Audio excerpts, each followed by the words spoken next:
قالوا کہنے لگے انکم کنتم تعتوننا عن الیمین، تم ہمارے پاس آتے تھے دائیں طرف سے، انہیں خیر کے بہانے۔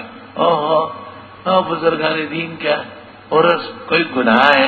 تقریر ہوتا جی، تلاوت ہوتا جی، جی لنگر ہوتا نا، تو اور اس میں کیا ہے؟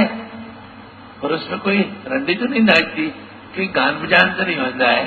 اچھا جی یہ، اور اس میں تو خیر ہی خیر ہے نا، تعتوننا عن الیمین۔ جی وہ مردے نہ جو ہے نا کچھ نہ کچھ تو ہوگے نا، ایسا نہ ہو کہ مر گیا مردود، نہ فاتحہ نہ درود۔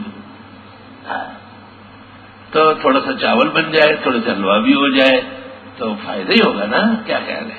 تو پھر تیجے بھی ہوئے، 10 20 چیلم بھی، اور سال پورا ہو جائے، یاد تو بہت آ رہا ہے، تو ایک دن ہے ہو جائے۔ تو یہی ہے خیر کے راستے سے شر کرنا، تعتوننا عن الیمین۔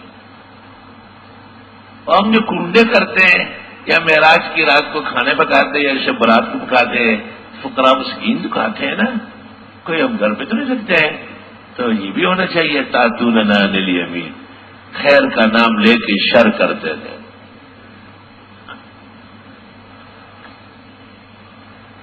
یہ سارے بدعت جو ہے یہ خیر کے نام پہ، یاد رکھنا، بدعت شر کے نام پہ نہیں ہوتی۔ بدعت اس کام کو کہتے ہیں جو سنت کے مقابلے میں ہو اور اس کی شکل سنت کی بنائی جائے۔